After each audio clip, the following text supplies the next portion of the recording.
നമ്മൾ ഇന്ന് ഈ വീഡിയോയിൽ മെയിൻ ആയിട്ട് ഫോക്കസ് ചെയ്യുന്നത് ടീനേജേഴ്സിനെയാണ്. സോ പാരൻസ് ആണെങ്കിലും ഈ വീഡിയോ കാണുന്നുണ്ടെങ്കിൽ എന്തായാലും മക്കൾക്ക് കാണിച്ചു കൊടുക്കണം. എല്ലാവർക്കും മനസ്സിലാവില്ലേ 3 ഡേയ്സ് കണ്ടിന്യൂസ് ലീവ് എടുക്കുന്നത് നമുക്ക് പീരിയഡ്സ് ആണ് അതുകൊണ്ട്. അപ്പൊ ഈ ആർത്തവ സമയത്ത് ഈ പോകുന്ന ബ്ലഡ് അത് ശരിക്കും മോശം ബ്ലഡ് ആണ്. അപ്പൊ ഈ പീരിയഡ്സ് എന്ന് പറയുന്നത് വീട്ടില് അമ്മയും മോളും തമ്മിൽ മാത്രം ഡിസ്കസ് ചെയ്യേണ്ട ഒരു പോയിന്റാണ്. അതിലിപ്പോ നമുക്ക് ബ്രദേഴ്സോ അല്ലെങ്കിൽ അച്ഛനോ എല്ലാവർക്കും ഇൻവോൾവ് ആവാൻ പറ്റുന്ന ഒരു കാര്യമല്ലേ. ആശ്വാസമാണ് ആർത്തവ അവധി. സ്കൂൾ വിദ്യാർത്ഥിനികൾക്ക് 3 ദിവസം വരെ ആർത്തവ അവധി എന്ന സർക്കാർ പ്രഖ്യാപനത്തെ ജില്ലയിലെ ഭൂരിഭാഗം വിദ്യാർത്ഥിനികളും സ്വാഗതം ചെയ്യുകയാണ്. ലീവ് ആക്ച്വലി നല്ലതാണ് അവിടെ. ലൈക്ക് റെസ്റ്റ് എടുക്കുക. പക്ഷെ എല്ലാവർക്കും മനസ്സിലാവില്ലേ 3 ഡേയ്സ് കണ്ടിന്യൂസ് ലീവ് എടുക്കുമ്പോൾ നമുക്ക് പീരിയഡ്സ് ആണ് അതുകൊണ്ടാണ്. പക്ഷേ ആ, അതിപ്പോ അതിനൊന്നുമില്ല കുഴപ്പം. അവർക്ക് അത് എല്ലാവരും അറിയുന്നുണ്ട്. എന്താ പ്രശ്നം? മെൻസ്ട്രേഷൻ എന്ന് പറയുന്നത് നമ്മുടെ ബോഡിയിൽ വരുന്ന ഒരു നോർമൽ ചേഞ്ച് ആണ്, നോർമൽ പ്രക്രിയയാണ്. അപ്പൊ അത് എല്ലാവരും അറിയണം എന്നാണ് എൻ്റെ ഒരു അഭിപ്രായം. ലൈക്ക് എല്ലാവർക്കും അതിനെപ്പറ്റി ആവശ്യമായ അറിവ് ഉണ്ടാകണം എന്നാണ് എൻ്റെ അഭിപ്രായം. അതിന് ബോയ്സ് ഗേൾസ് അങ്ങനെ ഡിഫറൻസ് ഒന്നും ഇല്ല.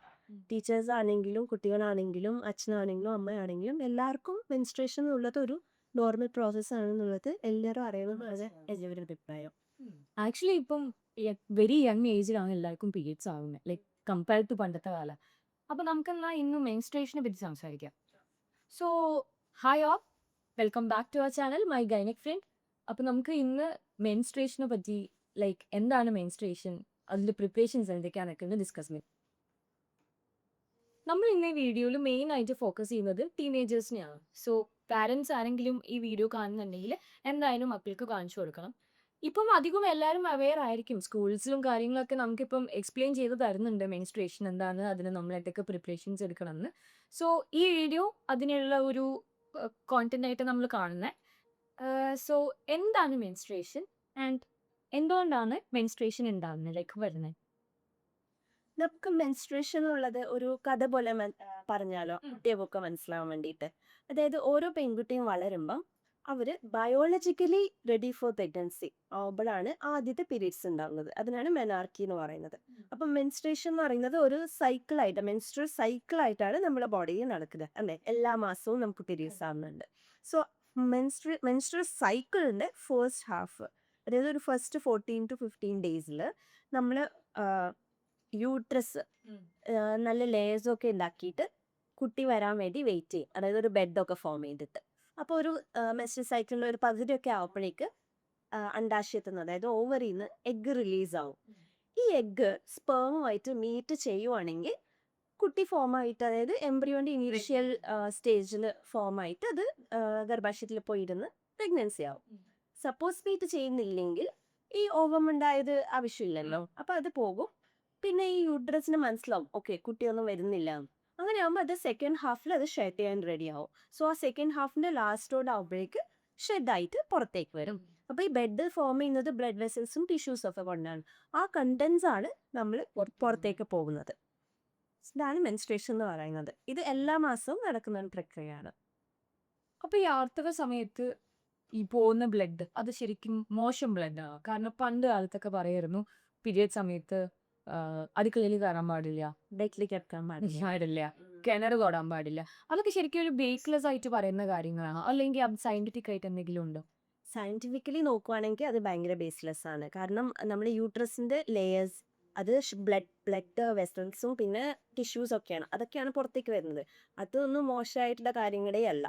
പിന്നെ പണ്ട് മുതലേ എന്താന്ന് വെച്ചാൽ ആ ഒരു സമയത്ത് അവർക്കൊരു ഭയങ്കര റെസ്റ്റ് വേണം എന്നുള്ളൊരു കൺസെപ്റ്റിൽ ഉണ്ടായതാണ്. അതായത് അടുക്കളയിൽ കയറരുത്, ഭക്ഷണം ഉണ്ടാക്കരുത്, വെള്ളം കോരരുത്, ഇതൊക്കെ അവർക്ക് നല്ല ടയേർഡ് ആവുമല്ലോ. അപ്പോൾ ആ ഒരു സമയത്ത് റെസ്റ്റ് വേണം എന്നുള്ളൊരു കൺസെപ്റ്റിൽ ഉണ്ടായതായിരിക്കും.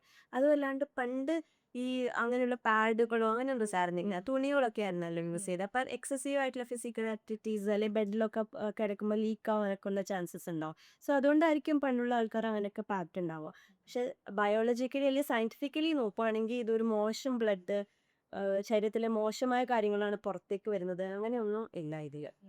ആഹ് പണ്ടൊക്കെ പീരിയഡ്സ് ആക്ച്വലി കുറച്ചുകൂടി ലേറ്റ് ആയിരുന്നു. അപ്പം അത് കമ്പയർ ചെയ്ത് നോക്കുമ്പോൾ ഇപ്പം പീരിയഡ്സ് കുറച്ചുകൂടെ പെട്ടെന്നാണ് കാണുന്നത് ടീനേജേഴ്സിൻ്റെ ഇടയിൽ. അപ്പം അതെന്തുകൊണ്ടാണ് ആ ഒരു ചേഞ്ച്? ആക്ച്വലി പീരിയഡ്സിൻ്റെ ഒരു ഏജ് എന്ന് പറയുന്നത് നമ്മളൊരു 10 to 12 അങ്ങനെയാണ് ഇപ്പം ഉണ്ടാവുന്നത് കുട്ടികൾക്ക്. അപ്പോൾ നമുക്കൊരു 13 വയസ്സാവുമ്പോൾ തന്നെ ആവുമ്പോഴും പീരീഡ്സ് ആവുന്നുണ്ടെങ്കിൽ അല്ലെങ്കിൽ അവർക്ക് ബ്രസ്റ്റ് ഡെവലപ്മെൻറ്റ് അങ്ങനെയുള്ള ഹെയർ ഗ്രോത്ത് അതൊന്നും ഒന്നുമില്ല, ഒരു ചേഞ്ചസും പ്യൂബർട്ടീൻ്റെ ഒരു ചേഞ്ചസും ഇല്ല 13 വയസ്സായിട്ടും, അങ്ങനെയാണെങ്കിൽ ഇവാലുവേറ്റ് ചെയ്യണം. സപ്പോസ് ഈ ചേഞ്ചസ് ഒക്കെ ഉണ്ട് പക്ഷെ പീരീഡ്സ് ആയിട്ടില്ല, അങ്ങനെയാണെങ്കിൽ 15 വയസ്സ് വരെ നമുക്ക് വെയിറ്റ് ചെയ്യാം. അതിനുശേഷവും പീരീഡ്സ് ആവുന്നില്ല, അങ്ങനെയാണെങ്കിൽ ഡോക്ടറെ കാണിക്കണം. അതേപോലെ 8 വയസ്സിന് മുന്നേ പീരീഡ്സ് ആവുകയാണെങ്കിൽ അതിന് നമ്മൾ പ്രീകോഷ്യസ് പ്യൂബർട്ടി എന്ന് പറയും. അത് ഭയങ്കര ഇവാലുവേറ്റ് ചെയ്യേണ്ട കാര്യങ്ങൾ. കാരണം എക്സസൈസിൽ എന്തെങ്കിലും ഹോർമോൺ ഇഷ്യൂസോ അല്ലെങ്കിൽ വേറെ എന്തെങ്കിലും പ്രോബ്ലംസ് ഒക്കെ ഉണ്ടാകുമ്പോഴാണ് അങ്ങനെ വരിക. 8 വയസ്സിന് ശേഷവും അല്ലെങ്കിൽ 15 വയസ്സിന് മുന്നേ ആണ് പീരീഡ്സ് ആവുന്നതെങ്കിൽ ഒന്നും കുഴപ്പമില്ല. അതിപ്പം മുന്നേ ഉള്ളതിനേക്കാൾ ഇപ്പം നേരത്തെ പീരീഡ്സ് ആവുന്നത് എല്ലാ പാരൻസും ചോദിക്കുന്ന ഒരു ഡൗട്ടാണ്. അതെന്താന്ന് വെച്ചാൽ ഒന്ന് നമ്മളുടെ പാരൻസ് അമ്മയ്ക്ക് എപ്പോഴാണോ പീരീഡ്സ് ആയത് അതുമായിട്ട് കുറേ റിലേറ്റഡ് ആയിരിക്കും ജനറ്റിക്കലി. പിന്നെ ഒന്നുള്ളതെന്ന് വെച്ചാൽ ഇപ്പം കൂടുതൽ സ്ക്രീൻ ടൈം കൂടുന്നതും ലൈറ്റ് എക്സ്പോഷർ കൂടുന്നത്, അതേപോലെ ചൈൽഡ്ഹുഡ് ഒബീസിറ്റി, അമിതവണ്ണം, ഇതൊക്കെ ഒരു റീസണാണ്. ജങ്ക് ഫുഡ് കഴിക്കുന്നത്, ഇതൊക്കെ സ്റ്റഡീസ് ഓൺഗോയിങ് ആണ്. പക്ഷെ അതൊക്കെ കാണിക്കുന്നത് ഇത് നേരത്തെ ആക്കാനുള്ള മെനാക്കി എന്ന് വെച്ചാൽ ആദ്യത്തെ പീരീഡ്സ് നേരത്തെ ആക്കാനുള്ള ചാൻസസ് കൂട്ടുന്നുണ്ടെന്നാണ്.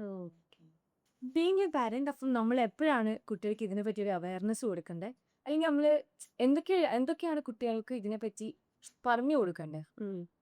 അപ്പം ഒരു കുട്ടി വളരുന്നതിന് അവരുടെ ശരീരത്തിൽ ഒരുപാട് മാറ്റങ്ങൾ ഉണ്ടാവുമല്ലോ, അത് മാതാപിതാക്കൾക്ക് നോട്ട് ചെയ്യാൻ പറ്റും. അതായത് ബ്രസ്റ്റ് ഡെവലപ്മെന്റ്, അതേപോലെ നമ്മളെ ഈ ഷോൾഡേഴ്സ് പ്യൂബിക് ഹെയർ ഡെവലപ്മെന്റ്, അതേപോലെ കക്ഷത്തിലെ രോമ വളർച്ച, അതൊക്കെ പാരൻസിന് കാണാൻ പറ്റുന്നതാണല്ലോ. അപ്പം അങ്ങനെ ആ കുട്ടി അതാണ് ആദ്യം ഉണ്ടാവുക, അതിനുശേഷമാണ് പീരീഡ്സ് വരിക. സോ അങ്ങനെ ഒരു ചേഞ്ചസിലൂടെ കടന്നു പോകുന്ന സമയം തന്നെ നമ്മൾ കുട്ടിയോട് അതിനെപ്പറ്റി സംസാരിക്കണം. ഇതൊക്കെ നോർമൽ ആയിട്ടുള്ള ചേഞ്ചസ് ആണ്, ഇതിനെപ്പറ്റി ഒന്നും പേടിക്കേണ്ട ആവശ്യമില്ല. അമ്മയും അച്ഛനും കൂടെ തന്നെ ഉണ്ട്, എന്ത് ഡൗട്ട് ഉണ്ടെങ്കിലും ചോദിക്കാം. പുറത്തുനിന്നുള്ള എക്സ്റ്റേണൽ ഇൻഫ്ലുവൻസർ ഉണ്ടാവാതെ കുട്ടികൾക്ക് നമ്മളെ വീട്ടിൽ തന്നെ ഒരു സേഫ് എൻവയറമെൻറ്റ് പ്രൊവൈഡ് ചെയ്യാവുന്നതാണ്. അതായത് അവർക്ക് എന്ത് ഡൗട്ട് ഉണ്ടെങ്കിലും ആദ്യം അമ്മേനോട് വന്ന് ചോദിക്കാനുള്ള ഒരു ഫ്രീ സ്പേസ് അവർക്ക് ഉണ്ടാവണം. സോ അതിന് കൂടെ തന്നെ പീരീഡ്സ് എപ്പോൾ വേണമെങ്കിലും ആവാം. അപ്പോൾ ചിലപ്പോൾ വേദന ഉണ്ടാവും, അതേപോലെ അപ്പോൾ അമ്മേൻ്റെ അടുത്ത് വന്ന് പറയണം. പിന്നെ ഇപ്പോൾ ഈ പാഡൊക്കെ എങ്ങനെ ഉപയോഗിക്കേണ്ടതെന്ന് മുന്നേ തന്നെ കാണിച്ചു കൊടുക്കാം. സോ നിങ്ങൾക്ക് വളർച്ച കൂടുന്നതിന് നിങ്ങൾക്ക് മനസ്സിലാവും. അപ്പോൾ നിങ്ങൾക്ക് മുന്നേ പാഡൊക്കെ കയ്യിൽ കൊടുക്കാം. എന്നിട്ട് സപ്പോസ് ആവുകയാണെങ്കിൽ സ്കൂളിൽ ടീച്ചറിനോട് പറയാം. അല്ലാണ്ട് അത് സ്കൂളിൽ ഒറ്റയ്ക്ക് ആരോട് പറയാണ്ടിരിക്കേണ്ട ആവശ്യമില്ല. ഇതൊക്കെ മുന്നേ പറയാവുന്ന കാര്യങ്ങളുണ്ട്. അപ്പോൾ കുട്ടിക്ക് തന്നെ ഇതൊരു പെട്ടെന്നൊരു ലൈക്ക് ഒരു സഡൻ ചേഞ്ച് കുട്ടിക്ക് അക്സെപ്റ്റ് ചെയ്യാൻ ബുദ്ധിമുട്ടായിരിക്കും. പക്ഷെ മുന്നേ തന്നെ നമ്മൾ പറഞ്ഞ് പ്രൈം ചെയ്താൽ അവർക്ക് അവർ എക്സ്പെക്റ്റഡ് ആയി അവർ ഞാൻ എക്സ്പെക്റ്റഡ് ആയിരുന്നു, എനിക്ക് കുഴപ്പമില്ല, ഇതായി ലൈക്ക് അതൊരു ഹാപ്പി ന്യൂസ് ആക്കിയിട്ട് മാറ്റാം. അതായത് കൺഗ്രാറ്റുലേഷൻസ് അങ്ങനെയുള്ള ഒരു രീതിയിലേക്ക് മാറ്റാം. അതായത് അവർക്ക് അവൻ്റെ ബോഡീനോട് തന്നെ ഒരു ഹാപ്പിനെസ് ഉണ്ടാവണം. ഇതെന്താ എനിക്ക് മാത്രം എന്നുള്ളൊരു ചിന്ത ഉണ്ടാവാൻ പാടില്ല. അപ്പോൾ ഈ പീരിയഡ്സ് എന്ന് പറയുന്നത് വീട്ടിൽ അമ്മയും മോളും തമ്മിൽ മാത്രം ഡിസ്കസ് ചെയ്യുന്ന ഒരു പോയിന്റാണ്.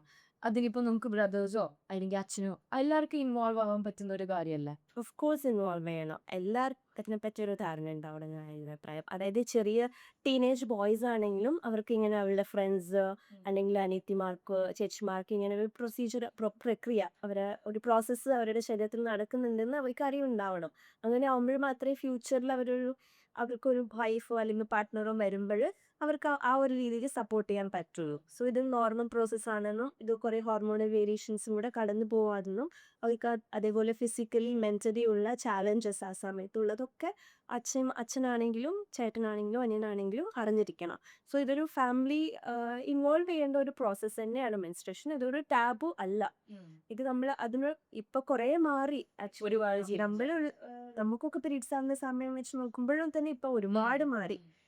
പണ്ടെല്ലാം നമ്മൾ പാഡെല്ലാം കവർ ചെയ്തു പക്ഷെ ഇപ്പൊ ആരെങ്കിലും മെഡിക്കൽ സ്റ്റോറിലൊക്കെ പോയിട്ട് ഇപ്പൊ നമുക്ക് ഒരു ലൈക് നാണല്ലാണ്ട് നമുക്ക് പറയാൻ പറ്റും.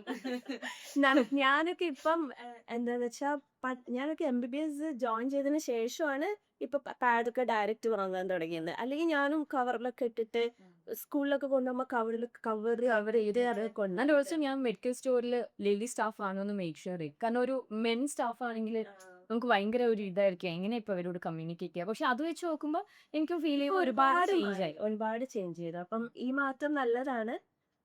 Okay. So let's normalise menstruation. So നമുക്ക് ഈ ഒരു സെഷൻ ഇവിടെ വൈൻഡ് അപ്പ് ചെയ്യാം. ഇനി നമുക്ക് നെക്സ്റ്റ് എപ്പിസോഡിൽ മെൻസ്ട്രൽ ഹൈജീനെ പറ്റി ഡിസ്കസ് ചെയ്യാം. So till then bye bye. Ta-ra-ra-ray.